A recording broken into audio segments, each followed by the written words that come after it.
Hi everyone, it's Katie, and today I'm doing a bit of a video about my planning system and the changes it has made over the past 4 months or so. I did a video not too long ago on my bullet journal.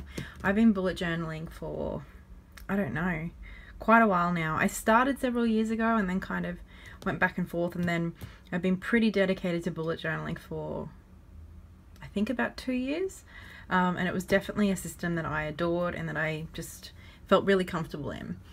But this year I've gone back to uni and I also have 2 jobs now. And so last semester I kind of, my bullet journal was still definitely useful, but I did also kind of feel like a need for a little bit more structure. I think I was especially missing like a weekly layout or something like that. But I didn't really want to go the ring binding sort of route, because I've done that before and I don't know, it certainly has a place, but it's just not where I'm at right now. So instead I had a bit of a look at the Hobonichi. Now this is something that I've had a look at before, and it's always intrigued me because, you know, especially like artsy people are really into it, and people talk about how wonderful the paper is, and it's really quite nice looking, at least for me, someone like me. It does appeal to me. And I eventually decided to give it a go. I got the Avec, which is just the 6-month July to December, to give it a go for this semester. So I thought I'd have a little bit of a talk about what I did and didn't like about the Hobonichi, and ultimately why I'm straight back in my bullet journal. I only lasted in here, I don't know, about a month. And I was just itching to get back in my bullet journal. Now things have changed in my bullet journal a little bit since, and I really feel like it was worthwhile me spending a bit of time in here, because it made me realize what I was missing in my bullet journal, what my bullet journal needed to help me with uni and work. So it's been a bit of a back and forth exploration, but overall, even though the Hobonichis aren't cheap, I think it was a worthwhile experience. It certainly made my bullet journal work better for me now. So I'll leave a link to the video I did, I don't know, about 6 months, a year ago. I'm walking through, I pretty much walked through my bullet journal. I especially focused on some of the spreads that I had for my mood tracking and stuff, as I do have bipolar and generalized anxiety disorders. So I'll leave a link to that below so you can kind of have a look at a good proper walkthrough through my bullet journal. As it was before my Hobonichi. So this is my Hobonichi. It is in a little Midori plastic cover. You can get these really cheaply. I just didn't want to invest in the Hobonichi covers as I wasn't sure if this would be something that I would keep doing long term. So there's a few different types of Hobonichis you can get. I decided to go for the A5 just because I do tend to prefer A5 sizes. I just feel like you can fit a decent amount on the page without it getting too ridiculous. This is the monthly layout. I only kind of started using, I think I got this Hobonichi towards the end of June, and the weekly and daily pages don't start until July, so didn't really use this a whole lot, but this was the first month I used. And I don't like to overdo monthly layouts. Like, I just like to have the stuff that I need to know. The bigger stuff needs to be on here. And then August, I think I stopped using it sometime in August. And now the paper is really lovely, just like people say it is. It's very thin, as you can kind of like see through it pretty easily. So it's very, very thin, which means that there's actually a lot of pages in here, even though the book isn't all that thick. Which is something people really like about this, and also it doesn't get bleed through. So the pens I use Artline drawing pens. I don't know, these ones. I have a few different sizes, but I mean these are pretty ink heavy and they don't bleed at all, which is kind of one of the hallmarks of Hobonichi paper. Now this is a weekly spread. And this is pretty much the reason I think I fell in love with the Hobonichi, and I did really enjoy using it for the time that I did. I've always been like, if I'm going to have weeklies, I want to have vertical, just because I find that easier to kind of see what's going on, and then you can kind of plot like the actual, the times and things that you have going on. So this was the first the very first week that I had in here. And so I was kind of experimenting with things a little bit, color coding and whatnot. This was my second week where I'd kind of started to track my sleep a little bit, and then down the bottom here I was also tracking a few things, including my mood and my anxiety, as that is something that I've tracked for a very long time in my bullet journal. So I just was really comfortable for the most part with this. I really liked this setup, and it just really was helpful, especially I mean, I'm not super busy, but I have a lot more things going on than I have for a very long time, so I'm not super used to having lots of different things to do, especially now. I actually have 2 jobs, so I kind of have to, you know, float between different places throughout the day, and so just having it all laid out just made it a lot easier for me to see, and then as well as uni and stuff too. I just really found this, it helped me kind of chill out a little bit, once I kind of could just look at this throughout the week or at the beginning of the week, because I could just see it, and it was just kind of reassuring that I knew what I had to do, I knew where I had to be, and that, you know, I hadn't overbooked myself, or yeah, it was really reassuring and helped ease my anxiety a little. And I think this is kind of where I stopped using. No, I was still in it for a little bit longer, but this was, yeah. So what was this? The last week of August. I think I'd kind of really started dropping off around mid-August. And then we also do have daily pages in the Hobonichi, which I did try to use, and I kind of had an idea of how I wanted to use them, but I still wasn't quite sure of how to actually use these daily pages.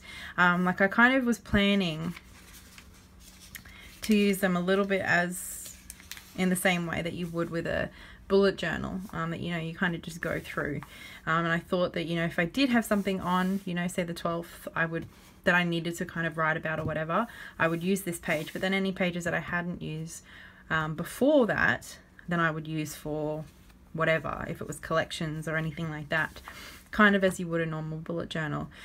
But I don't know, I just found that a bit clunky and a little bit difficult to get into, which means that I just have a whole bunch of pages that I wasn't really sure what to do with. I did jot down a few things in the end, but not a lot. So that was kind of it. Like I tried to use it, and I loved the weekly layout, but for everything else I just wasn't quite comfortable. I didn't quite find my groove with it.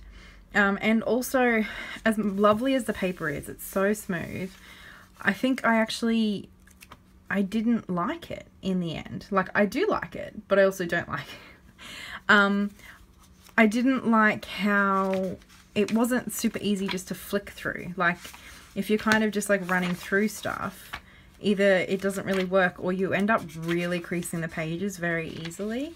And I'm not someone who needs crisp, perfect pages, but I don't know, I just found it a little bit difficult to just shift through and find things. And then also you don't have any bookmarks like you do in like the Leuchtturm, which is the bullet journal that I use.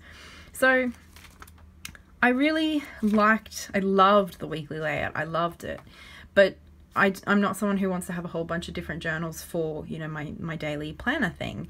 I didn't want to have this and a bullet journal. That didn't make sense to me. So as much as I loved the weekly, I felt like as a whole system, it just wasn't working for me. So here is my lovely bullet journal. This is a new bullet journal. I pretty much finished my purple one by the time I had switched into my Hobonichi, and so I figured I'd make a fresh start and get into this lovely thing. And the first thing I did really was to organize a weekly, which looks very much like, if you'd recognize, very, very much like indeed the Hobonichi weekly. Very much inspired. Because this just worked so well for me and I enjoyed having it so much. So I basically just kept this exactly as it was. And this has been great. It really doesn't take a whole lot of time to draw up, because basically it's just like, what, 6 lines down this way, a line down this way, and then I write the times. Yeah, So this has been my weekly thing in my bullet journal, which is the thing that I loved most about the Hobonichi. And now I feel like, I don't know. I don't really know why I didn't think to put this in my bullet journal before. I wasn't sure. I kind of I thought that it wouldn't fit like this, and I didn't want to have it on 2 pages like this way, and I don't know. I wanted something like this, and I wasn't sure how to do that in my bullet journal. And now, what do you know? It's in my bullet journal. And I kind of have a bit of a color coding system going on. And then I also have a few things that I'm tracking down here. I don't have the whole page like I used to for my anxiety and mood tracking. So this is what my old anxiety mood tracking situation used to look like. I decided to just kind of keep it simple because I haven't had a major episode of anything for over a year, I think, or either about a year. I had a few little kind of fluctuations earlier in the year, but it wasn't long enough or severe enough to be, you know, an episode, which is awesome. So I've decided just to kind of still keep track of it down the bottom here, but not worry about it too much. So that means that everything's here, and it's the best. I really love it. Now, just for those who are interested, as I said, my main pens are these Artline pens. I also use these mild liners, which you can find all over the place, from Zebra. I got a couple of packets of them, and then I've kind of picked out the ones that I use the most. I really, really like them. And then I also have these Tombow dual play color. So it's kind of like a thicker pen and a skinnier pen. These mild liners are similar. They have the kind of pointy end and then like a highlighter square end, which is very handy. So that's all I use in my bullet journal, and I'm so happy. Everything that I was kind of missing in my bullet journal before that made me buy the Hobonichi, I kind of fixed just with this layout. So I'm just feeling really comfortable back in my bullet journal. The only other thing that's changed is there is a little bit more color in here, but not a lot. If you watch my old video, I do tend to keep things pretty simple in my bullet journal, just because otherwise I get a bit I get a bit caught up in the details and a bit over perfectionistic about what it looks like and things. So I've just decided to kind of use the color coding that I have going on here in my dailies. So like for the events that are in my weekly, I will have it colored in my dailies as well. And then again, like this is one of my readings that I did. There's a little bit more color, but it still stayed fairly well the same. And another weekly. Just really comfortable and happy in here now. I'm kind of in love. My monthly has stayed pretty well the same as it was in my old book. I am kind of just doing like a favorites page to kind of keep track of as I go throughout the month of things that I'm enjoying. I got my deck collections because, you know, that's always helpful. So that's pretty much everything in my bullet journal. And those are the changes that I've made. Nothing massive. It's pretty much just the addition of that weekly layout and then a little bit more color coding. Not a whole lot, but a little bit. But those things have made all the difference. And I mean, for a little while I was a bit upset with myself. Kind of felt like I'd wasted a whole bunch of money on this lovely Hobonichi, seeing as I was only in it for maximum 2 months, but not even really full 2 months. So I felt a bit down on myself for having spent that money and not using it. But now that I'm back in my bullet journal, I just feel so much better. It just works for me so much better. And also, having used the weekly and the Hobonichi, it kind of just made me realize what my bullet journal was missing, and that it really wasn't a whole lot extra work for me to just fit that weekly page in each week, and it's just made such a difference. So even though yes, the Hobonichi was expensive and I didn't get out of it as much as I was hoping in terms of using the whole book, I did get out of it what I needed for my bullet journal, if that makes sense, which makes it still very much worthwhile, I think. So that's a little bit of a look at the Hobonichi, the cousin specifically, and you know, how I found it and why I'm back in my bullet journal after all of that. I hope you found this interesting. If you have any comments or questions for me, as always, please leave those below. I'll do my best to get back to you. And until next time, guys, so much love. Bye.